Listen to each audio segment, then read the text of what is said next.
Two thin equiconvex lenses of focal length f each are kept coaxially in contact with each other such that the focal length of the combination is f1 when the space between the two lenses is filled with glycerin which has the same refractive index mu equals to 1.5 as that of glass. Then the equivalent focal length is f2. The ratio f1 is to f2 will be, then हम लोग को यहाँ पे क्या कहा गया है, दो इक्वी कॉन्वेक्स लेंसेज गिवन है जिनकी फोकल लेंथ जो है ना वो सेम है, दोनों लेंसेज की फोकल लेंथ सेम है और दोनों जो है कांटेक्ट में हैं एक दूसरे के।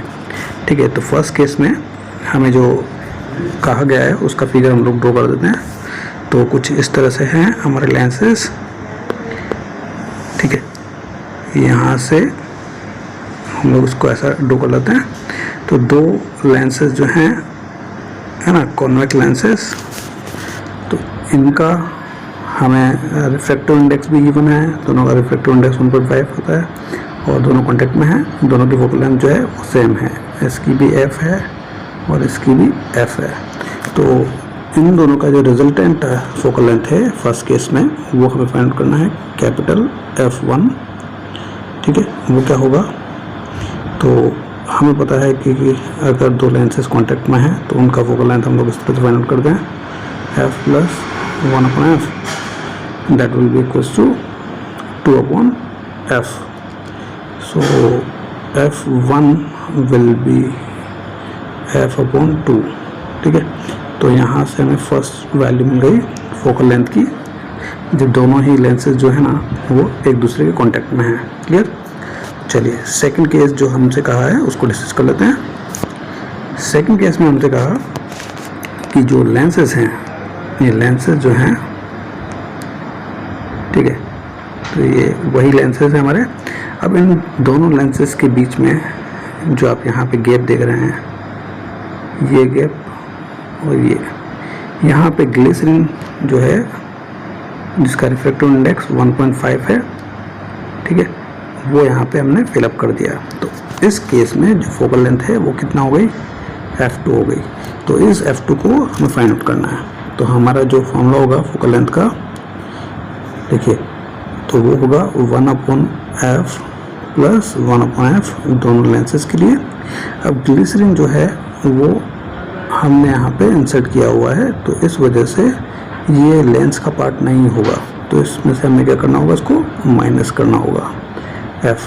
ठीक है, तो यहाँ से ये दोनों कैंसिल आउट कर दें, तो ये हमारा क्या हो जाएगा 1/f के इक्वल, और f2 जो फोकल लेंथ है इस केस में वो कितना हो जाएगा, f के equal.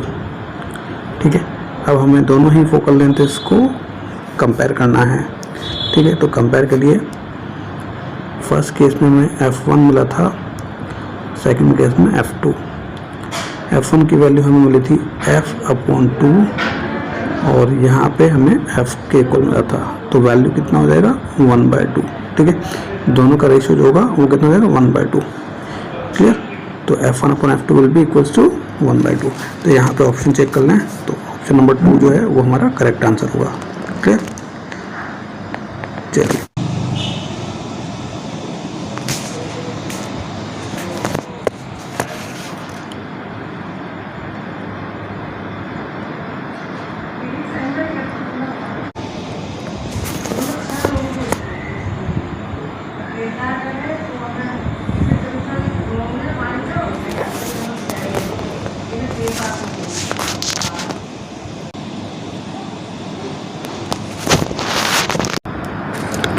next question number 12. Increase in temperature of the gas filled in a container would lead to। ठीक है, तो अगर हम लोग टेम्परेचर को इंक्रीज करें तो गैस के ऊपर क्या इम्पैक्ट पड़ेगा, फर्स्ट चेक करते हैं मास। इंक्रीज द मास इंक्रीज नहीं होगा क्योंकि मास कांस्टेंट होता है। सेकंड पॉइंट बात करें काइनेटिक एनर्जी इंक्रीज होगी। ठीक है, क्यों होगी, तो इसको डिस्कस कर लेते हैं एक बार। Kinetic energy will be increase. देखिए, जैसे हम लोग टेम्परेचर बढ़ाते हैं तो गैस के जो मॉलिक्यूल्स हैं उनको एनर्जी मिलेगी। ठीक है, तो क्योंकि हीट एनर्जी की वजह से वो बहुत तेज़ी से रैंडम मोशन में आ जाएंगे। रैंडम मोशन में आने की वजह से उनका जो काइनेटिक एनर्जी है वो इंक्रीज हो जाएगा। तो हम कह सकते हैं कि टेम्परेचर बढ़ाने पे काइनेटिक एनर्जी इंक्रीज होती है। ठीक है, थर्ड पॉइंट की बात करें, डिक्रीज इन प्रेशर। तो प्रेशर जो है हम लोग P V equals to N R T से देखें। अगर ये क्वेश्चन में टेम्परेचर बढ़ाएं तो प्रेशर क्या होगा, बढ़ेगा। ठीक है, अगर बाकी टर्म्स जो है कांस्टेंट रख दें तो प्रेशर जो है टेम्परेचर के इंक्रीज करने पे बढ़ेगा। तो ये भी रॉन्ग है ना, फर्स्ट भी रॉन्ग है, सेकंड करेक्ट है, और लास्ट जो है इंटरमोलिकुलर डिस्टेंस डिक्रीज होगी।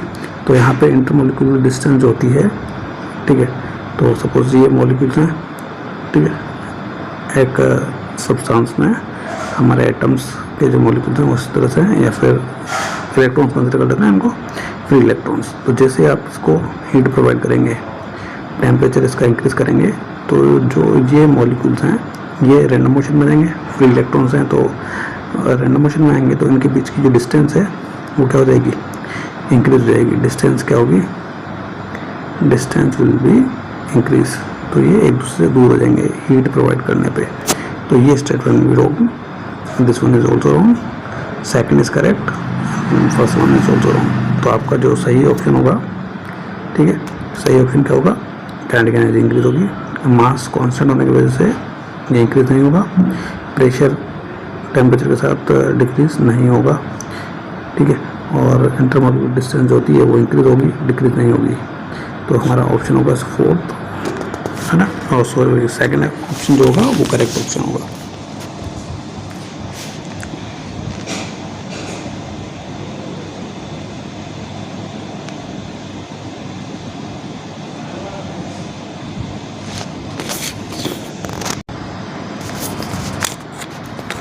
Question number 13. An electron is accelerated through a potential difference 10,000 volt. Its de Broglie's wavelength is nearly. Mass of the electron is 9 × 10⁻³ kg. Then find the wavelength. Okay, wavelength find करने का हमारे पास direct formula है, mu not equals to, और sorry lambda not equals to 12.27 upon under root of V not angstrom. ठीक है, तो ये हमारा डी ब्रोगलीज जो वेवलेंथ है वो फाइंड आउट करने का हमारा फॉर्मूला होता है।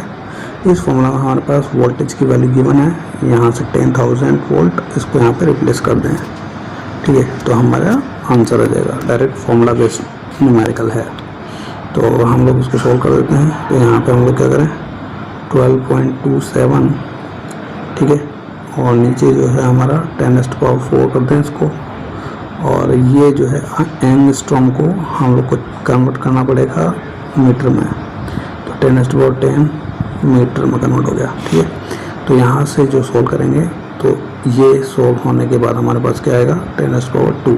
ठीक है, 2 आने के बाद ये 2 ऊपर शिफ्ट हो जाएगा। ठीक है, तो यहाँ से हमारा इक्वेशन जो है वो अगेन कन्वर्ट हो जाएगा, lambda not will be equals to 12.27 × 10⁻⁻12 metre. ठीक है, अब हमारा जो ऑप्शन है, ऑप्शन नंबर 2 जो है वो करेक्ट ऑप्शन है। तो देखिए यहाँ पे हमारा जो ऑप्शन 2 है, ठीक है, 10⁻⁻12 आ रहा है, तो ये ऑप्शन हमारा करेक्ट ऑप्शन होगा। क्लियर, तो यहाँ पे हमें क्या करना था, सिर्फ वोल्टेज की वैल्यू को आपको रिप्लेस करना था और आपका आंसर आ जाएगा।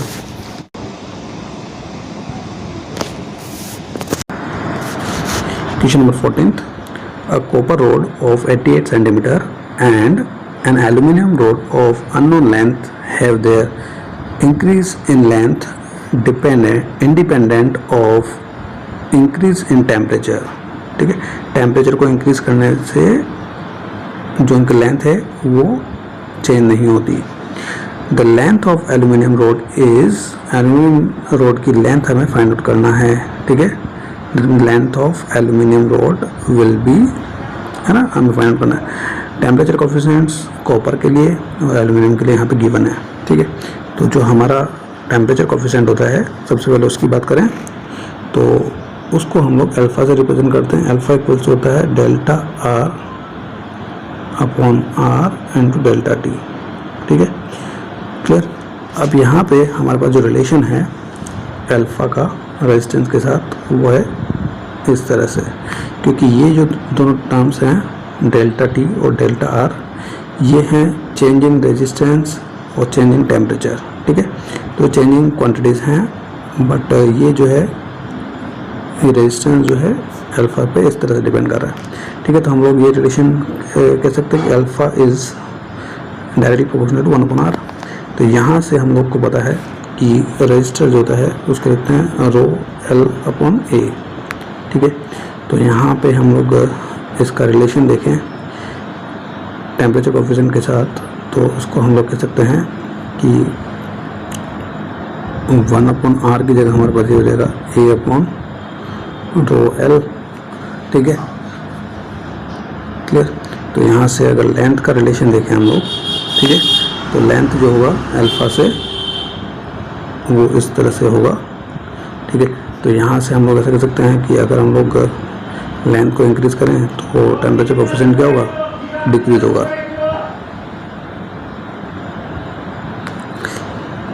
तो यहाँ से हम लोग ऐसा बोल सकते हैं कि अगर हम लोग लेंथ को इंक्रीज करें तो टेम्परेचर कोफिशिएंट जो है वो डिक्रीज होगा।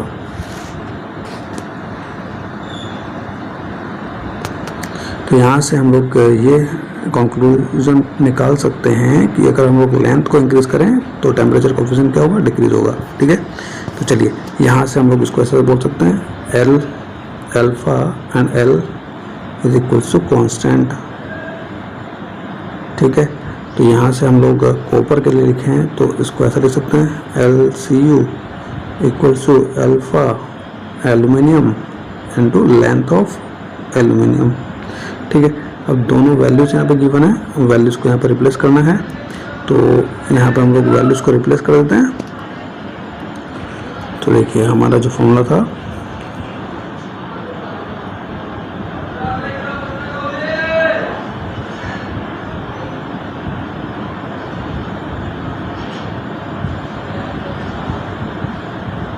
तो यहाँ पे अब हम लोग क्या करें, वैल्यूज रिप्लेस कर देते हैं। इसकी वैल्यू 1.7 × 10⁻⁵ है और लेंथ जो है 88 सेंटीमीटर है और एल्यूमिनियम की वैल्यू जो है टेम्परेचर कोफिशिएंट की 2.2 × 10⁻⁵ है और हमें length of aluminium he find out करना है। तो यहाँ से पॉइंट को कैंसिल आउट कर देते हैं, पावर 10⁻⁻ पावर कैंसिल आउट, ये यहाँ से 4 टाइम्स, तो 17 × 4 इन दोनों को मल्टीप्लाई करें तो 68 आता है। ठीक है, तो length of aluminium will be equal to 17 × 4 that will be equal to 68 centimetre. तो यहाँ से हमारे पास लेंथ आ गई एल्यूमिनियम जो हमारा वायर है ना, तो एल्यूमिनियम के रोड की लेंथ हमारे पास 68 सेंटीमीटर आई। ठीक है, तो आपका जो ऑप्शन है यहाँ पे 68 सेंटीमीटर, फोर्थ ऑप्शन वो करेक्ट ऑप्शन होगा। क्लियर।